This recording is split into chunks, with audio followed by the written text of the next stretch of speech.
Welcome, Taurus, to your reading for November 2020. This month I'm going to be using the Light Seers Tarot by Chris Ann. And if you've had a chance to watch any of the other videos for November, you'll see that I'm outside on the rocks filming next to the ocean.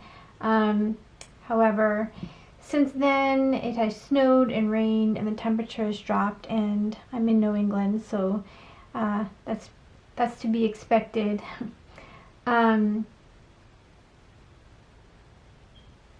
However, I am filming inside. I'm still right by the water, and I can still see the waves breaking and hear the seagulls. And I'm so thankful to be here and to be able to read in this place and communicate with you wherever you are. And my intention with this video is to inspire and lift anyone who watches. I like to show the cards and the spread so that you can weave your own story. You can listen to your own intuition and get messages from seeing the pictures, and at the same time listen to my version of what I see in the spread. But of course that is seen through my own filter and my own experiences. So please be discerning and take only that which resonates with you. Okay, having said that, Taurus, let's get started with your reading for November 2020.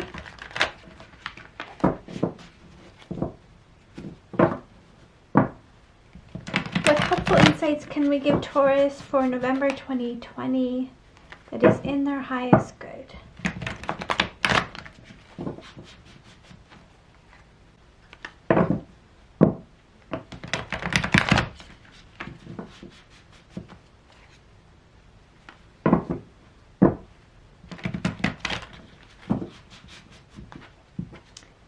Let's select some reversals.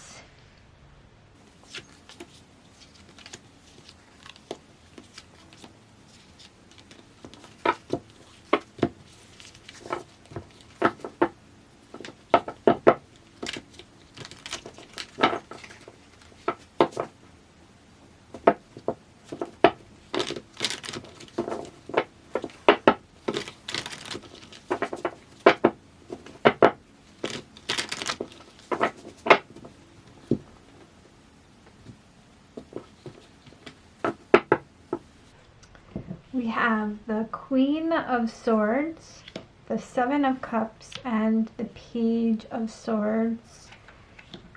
Page of Cups, Eight of Cups, Ace of Cups, Ten of Pentacles, Six of Swords, and the Queen of Cups.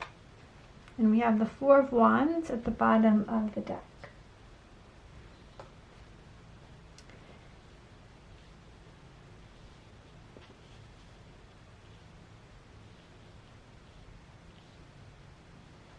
So your reading is bookmarked by these two queens, the Queen of Swords and the Queen of Cups. We begin with this discerning, very cerebral, intelligent Queen of Swords, good communicator. And we end with the Queen of Cups, someone who uses her intuition. You can see her crown chakra here is drawing my attention, and her belly too, also beneath the water, which represents emotions. For someone who is an empath and an intuitive, often we feel things in our gut.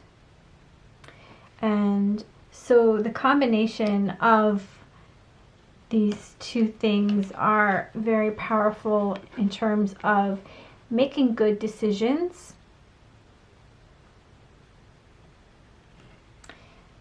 and it also speaks of maybe a journey from the mind to something that is more intuitive, something that we can't see but we have to trust. here. So that could be a journey that we're taking with this Eight of Cups. The Eight of Cups is often walking into the unknown, walking into the horizon here where the sun is peeking out and leaving behind probably a very comfortable situation. Here we only see one cup that she's walking away, and I guess the other cups have sunk into the water here. The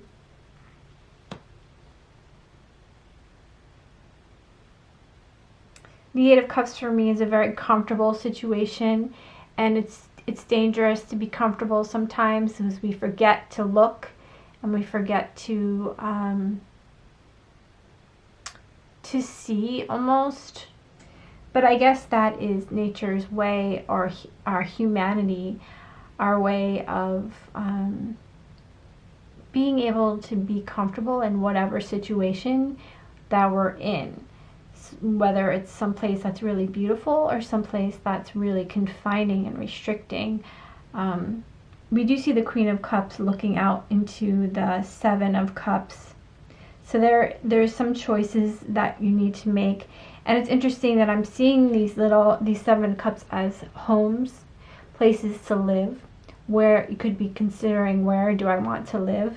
And this Queen of Swords, she is high up on a hilltop, it seems like, or she's high up in some space, so she's able to look out onto the world. She is considering her options. Both of these people look like they are thinking and considering what is the best move to make next. And then we have two pages, Page of Swords and Page of Cups.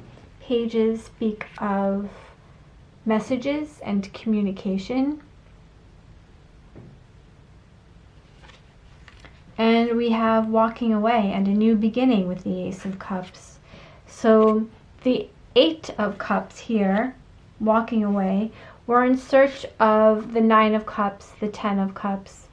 In the traditional Rider-Waite, we see this stack of 8 cups, and there is like an obvious gaping hole where there should be a 9th cup.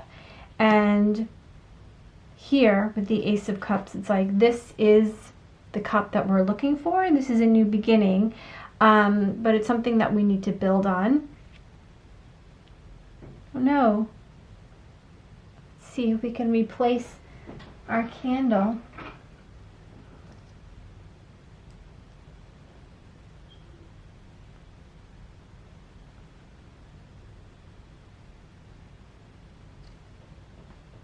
Okay, we don't want that, Taurus. Fresh candle.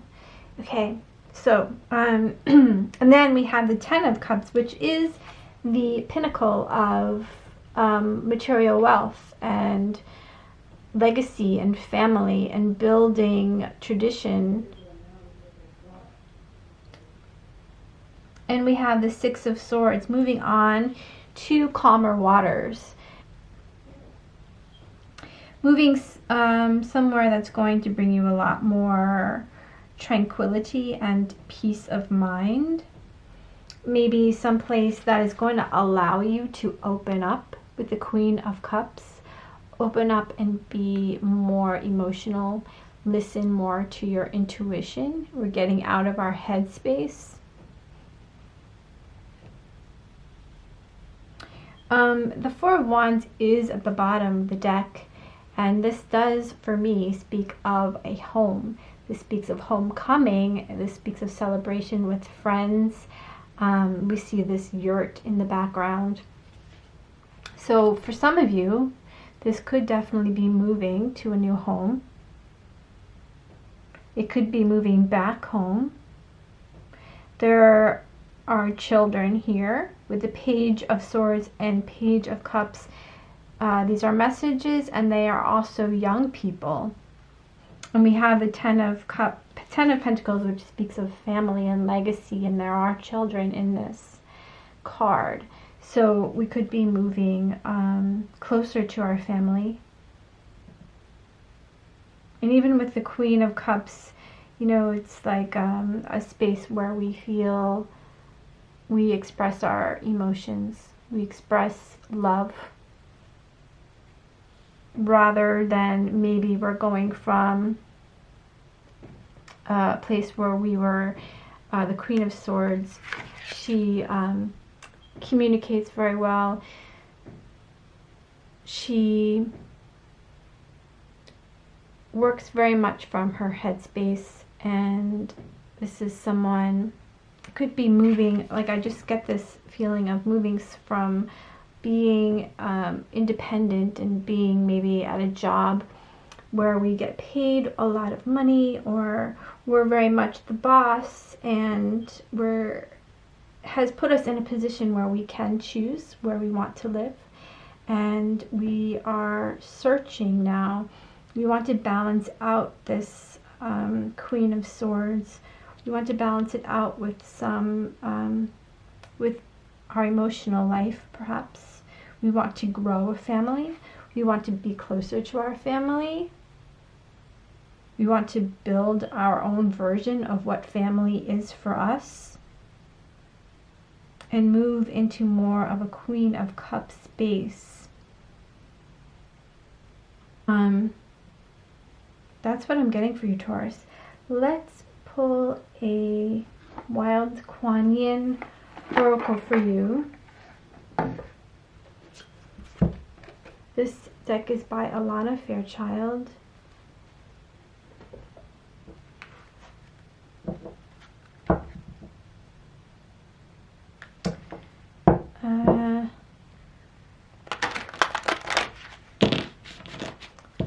Taurus, November 2020. What else can we add to Taurus's reading to help them, to guide them, that is in their highest good for November 2020?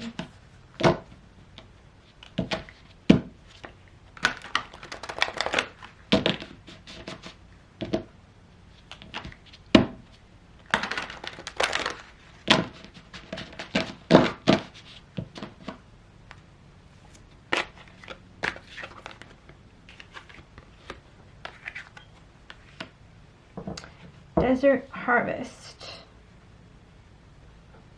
number 22, which is a 4, which is the 4 of Wands.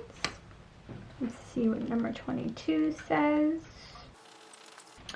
Desert Harvest. Not all flowers are designed to bloom at the same time. Some blossom early in the season, others toward the end. Some are quick flowering, others more enduring. So too is it with my divine children, some of whom shine bright from a young age, and others who develop under the cover of darkness, only to bring forth a stunning light later on in life. Many of my divine children take time to cultivate their offering to the world. Your soul, even with your fire and ambition, is capable of great patience, endurance, hope, and faith. These spiritual qualities allow for later in life bloomers to bring their gifts forward at exactly the best time for themselves and humanity. In the profusion of swift blooming flowers that dapple my fields by day, their beauty may be overlooked, and so I ask for them to wait in patience. When night comes, the beauty of their full bloom is powerful, healing medicine for souls in need of comfort and hope. So rest assured, my divine one, it is never too late. In fact, your time for full blooming is just now starting to come into view.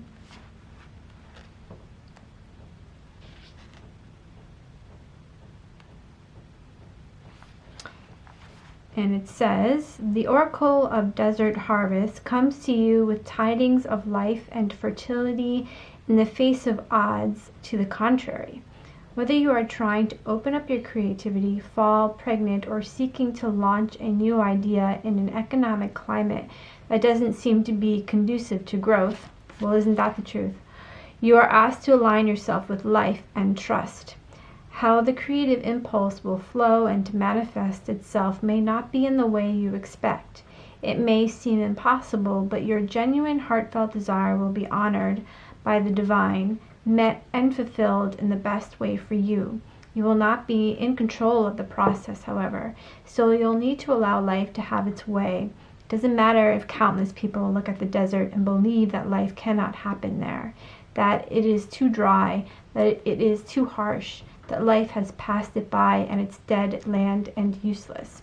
For a greater intelligence, the possibilities for life to adapt and thrive are endless. One doesn't have to know how it all will work. One just has to be open to learn and grow, to unlearn what isn't working, try something different, and in doing so, grow some more. I think that's really interesting because we were talking about adapting and that we're able to adapt to whatever situation that we happen to be in. This message is quite long. It does have a healing process at the end.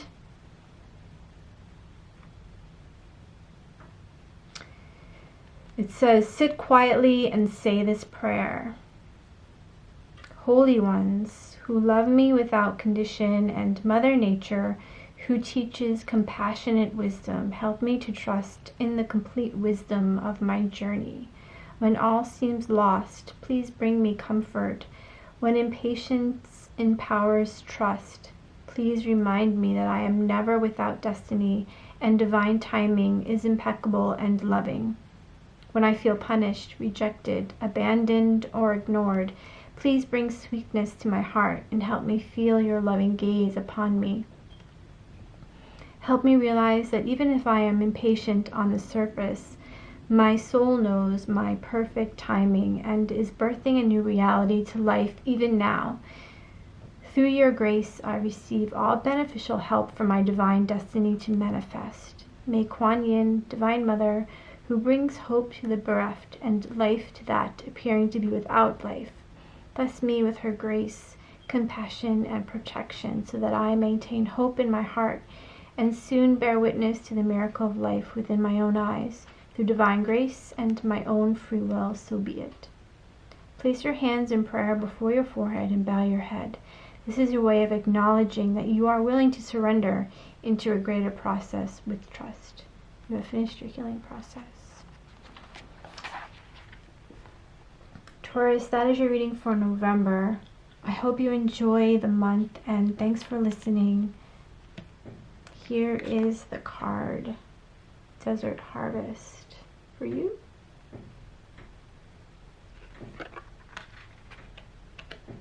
Thanks, Taurus. Bye.